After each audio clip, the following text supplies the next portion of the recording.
दोस्तों, जब नेपाल के chief of army staff general Ashok Raj Sigdel ने पूरे नेशन के सामने उनसे खिताब किया, उनको एड्रेस करा नेपालियों को, और अपनी भाषा में उनको बताया कि देश किस नाजुक मोड़ से गुजर रहा है और आपको क्या करना चाहिए, शांति बनाए रखिए वगैरह वगैरह, तो लोगों ने एक चीज बड़ी ध्यान से देखी।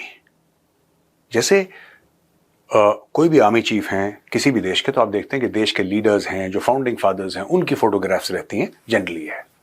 जैसे आप देखेंगे भारत में महात्मा गांधी की फोटो होगी या सुभाष चंद्र बोस की फोटो होगी, नेताजी की, अलग अलग ऑफिस में अलग अलग फोटोग्राफ्स रहती हैं। इनके जो पीछे फोटोग्राफ लगी थी, जो पूरा देश देख पा रहा था, वो थी महाराजा पृथ्वी नारायण शाह की। और अचानक इससे नेपाल में घंटियां बजी, और सच बात तो यह है कि भारत में भी घंटियां बजी कि हो क्या गया। अब आप बोलेंगे साहब कि कोई पुराने टाइम के कोई राजा थे, अगर उनकी फोटो लगाई है तो कौन सी बड़ी बात है।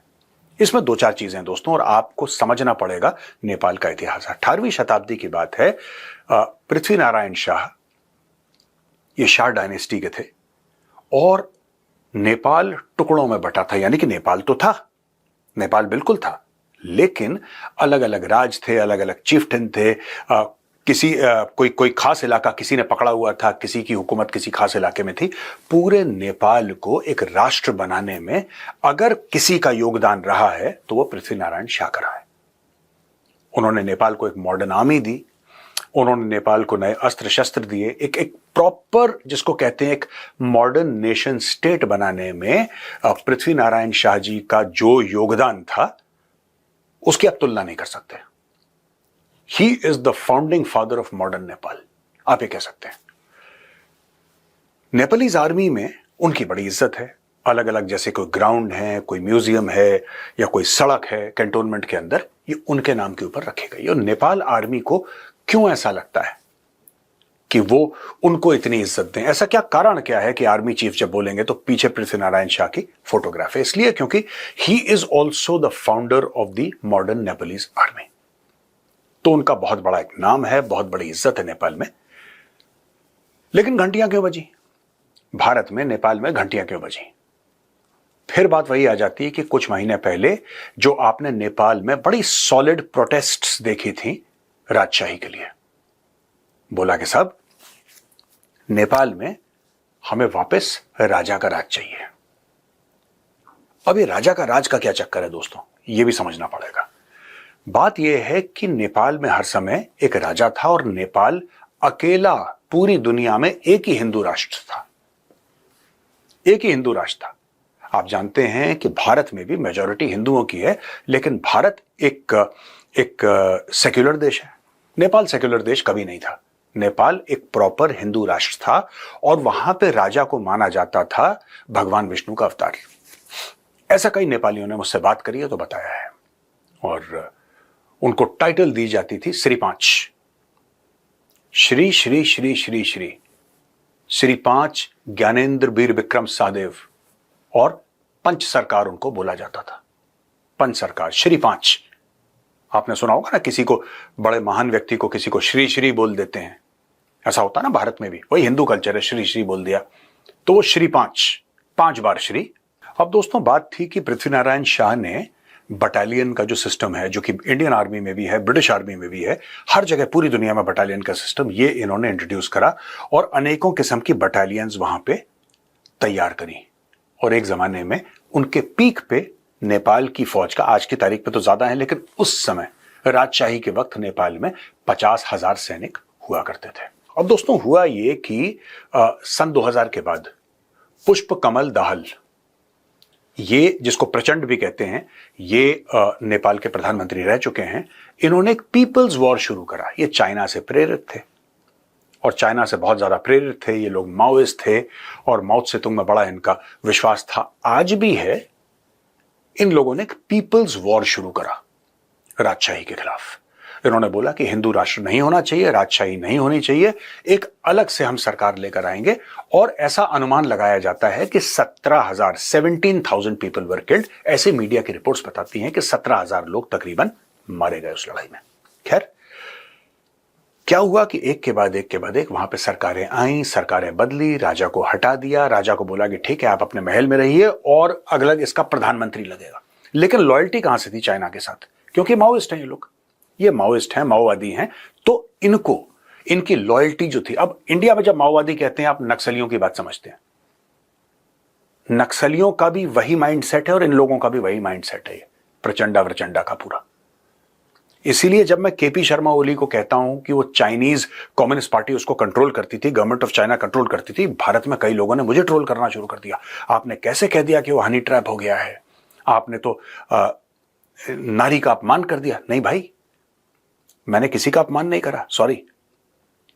ऐसा होता है, इंटेलिजेंस सर्विसेज ऐसा करती हैं। केपी शर्मा ओली कॉम्प्रोमाइज हो गया और ओली के कॉम्प्रोमाइज होने के बाद सरकार जो थी वो हर समय ऐसी रहती थी, कभी प्रचंडा, कभी ओली, कभी कोई और। ये तो अब लोगों के बीच में एक अजीब सी चाहत पैदा हो गई, एक अजीब सा एक कि we want the monarchy back, हमें नेपाल के राजा का राज चाहिए। अब क्यों चाहिए नेपाल के राजा? अब आप बोलेंगे साहब राजा का राज है, ठीक है, और यहां पे जो पूरा मामला चल रहा है वो तो डेमोक्रेसी का चल रहा है। इन लोगों को डेमोक्रेसी क्यों नहीं पसंद है? दोस्तों, लोग जो होते हैं ना, ऐसा नहीं कि दुनिया में हर एक देश में डेमोक्रेसी है। 57 मुस्लिम कंट्रीज हैं, किसी में एक में ढंग की डेमोक्रेसी नहीं है। ये सब झूठ बोलते हैं आपस में। पाकिस्तान भी अपने आप को डेमोक्रेसी बोलता है, जबकि नहीं है, राइट? तो आप ये लगा लीजिए कि प्योर डेमोक्रेसी आपको लगभग 57 मुस्लिम कंट्रीज हैं, उसमें से 55 में तो कम से कम नहीं है, 55 में तो कम से कम पक्का नहीं है। इसके अलावा आप देखिए कि चाइना इतनी तरक्की कर रहा है, चाइना में भी डेमोक्रेसी नहीं है, और भी ऐसे कई सारे देश हैं जिनमें डेमोक्रेसी नहीं है। तो क्या पूरी दुनिया में डेमोक्रेसी फैली है? बिल्कुल नहीं। मैं आपको उदाहरण देता हूं, UAE, United Arab Emirates, Dubai, कहते हैं कि यूएई के सर का ताज है दुबई, वहां पे भी डेमोक्रेसी नहीं है, लेकिन लोग बहुत खुश हैं क्योंकि वहां का राजा लोगों के लिए बहुत कुछ करता है। वहां पे हर चीज की सुविधा है, घर की, एजुकेशन की, आपके इलाज की, अस्पतालों की, हर चीज की। और सबसे बड़ी बात, What do human beings actually seek? Human beings seek stability. Nepal में जब राजा थे तो हर चीज बड़ी स्टेबल थी, एवरीथिंग was स्टेबल। जिस चीज को जैसे काम करना चाहिए था वैसे काम करती थी चीजें, लोग बड़े खुश थे, लोग बड़े संतुष्ट थे।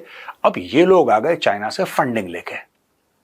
मैं पुष्प कमल दाहाल की बात कर रहा हूं, प्रचंड की बात कर रहा हूं, और इनके जो माओइस्ट कार्डर टाइप के थे, ये कम्युनिस्ट हार्डकोर, इन लोगों ने फसाद मचा दिया नेपाल में।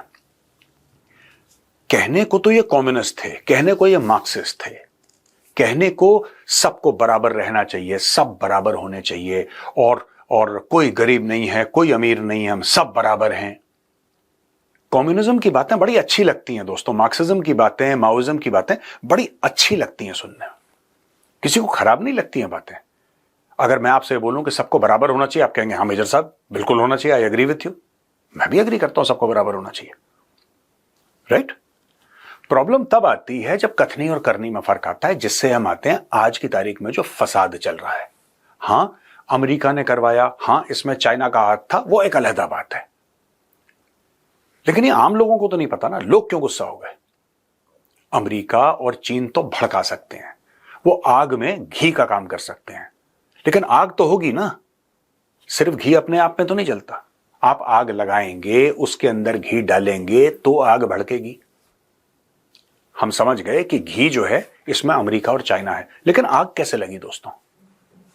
ये जो पूरा मामला है राजशाही का, जिसके बाद ये पूरे माओवादी आ गए, यहां पे प्रचंड आ गया, केपी शर्मा ओली, ये सारे के सारे चाइनीज कॉम्युनिस्ट, इनका जो लाइफस्टाइल, इनके बच्चों का लाइफस्टाइल, ठीक है, लोगों को बोलना कि सबको बराबर होना चाहिए, अमीर और गरीब सब बराबर हैं, सब बिल्कुल बढ़िया होना चाहिए, और कोई बड़ा कोई छोटा नहीं, सबको बहुत अच्छा लगा। हाँ यार, ये तो बहुत अच्छी बात बोली। फिर लोगों को यह पता लगा कि साहब इनकी कथनी और करनी में बिल्कुल फर्क है। यहां पे नेपाल के गांव में बिजली नहीं है, दूर दराज गांव में साफ पानी नहीं है, अर्थक्वेक से लोग परेशान हैं, कहीं पानी गिर गया, पहाड़ खिसक गया, उससे लोग परेशान हैं, एजुकेशन और हेल्थ की बड़ी समस्याएं हैं। लेकिन ये जो सो कॉल्ड कम्युनिस्ट हैं, ये सो कॉल्ड गरीबों के मसीहा हैं, इनके बच्चे, कोई इटली में बैठा है, कोई यूके में बैठा है, लाखों रुपए के बैग लेके लाखों रुपए की डिजाइनर लेबल्स लेके, करोड़ों रुपए की गाड़ियां लेके इनके बच्चे ऐश कर रहे हैं। ये इनका माओवाद है, ये इनकी कम्युनिज्म है, ये माओ से तुंग से इन्होंने ये प्रेरणा ली है। अब लोगों के दिमाग में ये बात आ गई कि एक्चुअली ये हमें झूठ बोला गया, ये गेम खेला गया, एक्चुअली ये सब सत्ता हासिल करने का एक तरीका था। आग लगी, आग पहले राजशाही की लग चुकी थी, क्योंकि लोग परेशान थे कि बैलेंस कहां है यार, हमें कुछ नहीं पता अगले दिन कौन सी सरकार होगी, क्या होगा, ना कोई इन्वेस्टमेंट आ रही है, ना कुछ हो रहा है। यहां पे चाइना हमारे इलाके घेरता चला जा रहा है, कोई बोलने वाला नहीं है। चीन को सवाल कौन पूछेगा? जब चीन के पालतू आपने कुर्सी पर बैठा रखे हैं तो फिर चीन से सवाल कौन पूछेगा? यह बहुत बड़ी बात है दोस्तों। इशू यह है यहां पे कि जब लोगों को गुस्सा आया, तो पहले लोगों को राजशाही के चक्कर में गुस्सा आ चुका था कि राजा को फिर से बैठाओ कुर्सी पर, तख्त पे राजा को बैठाओ।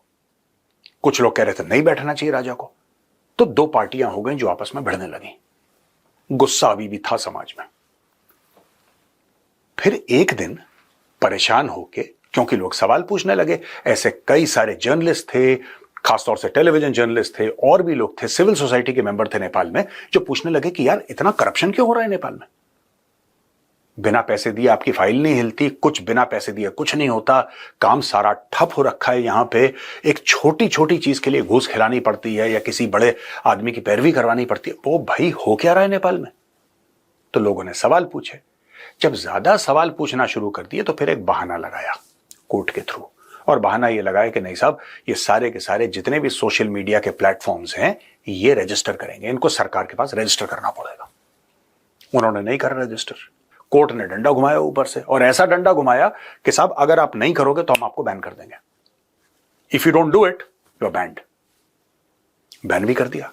लोग सड़क पे आ गए, लोग सड़क पे आए, पुलिस ने गोली चलाई। पुलिस ने गोली चलाई तो 20 लोग मर गए। सरकार ने बोला नहीं हम बैन नहीं कर रहे, खोल देते हैं, कोई बात नहीं, सब लोग जाओ। सरकार ने सारे के सारे media platform, social media platform खोल दिए, और जैसी सरकार ने खोले दोबारा उसके 24 घंटे के अंदर नेपाल में आग लग गई। अब दोस्तों, या तो नेपाल में ऐसा डेमोक्रेटिक सेटअप हो जो कि लोगों की आवाज बने, आम नेपाली की आवाज बने, और वो डेमोक्रेटिक सेटअप नेपाल को आगे ले जाए, या नेपाल में राजशाही हो। हम तो बगल में रहते हैं भारत में, जो भी होगा हम पे असर पड़ेगा, लेकिन जो नेपाली लोग चाहते हैं उस चीज की रिस्पेक्ट करना, उस चीज की इज्जत करना, ये हमारी ड्यूटी है। अगर हम नेपालियों को अपना भाई मानते हैं, या तो हम ना माने भाई, हम बोले हमारे कोई भाई भाई नहीं है, तुम्हें जो करना करो, नहीं, अगर हम भाई मानते हैं तो जो नेपाली चाहते हैं वो राजशाही चाहते हैं तो सलाम है, और अगर वो डेमोक्रेसी यानी कि लोकतंत्र चाहते हैं तो सलाम है, वो जो चाहते हैं सलाम है। लेकिन भारत को बहुत केयरफुल रहना पड़ेगा दोस्तों, क्योंकि वहां पे यानी कि नेपाल में अब खुले तौर पे नेपाल को एक मैदान जंग बना दिया गया है। नेपाल को आज की तारीख में युद्ध का मैदान बना दिया गया है। वहां पे एक टीम लड़ रही है चाइना की ओर से और दूसरी टीम लड़ रही है अमेरिका की ओर से, और बीच में पिस रहा है एक आम नेपाली।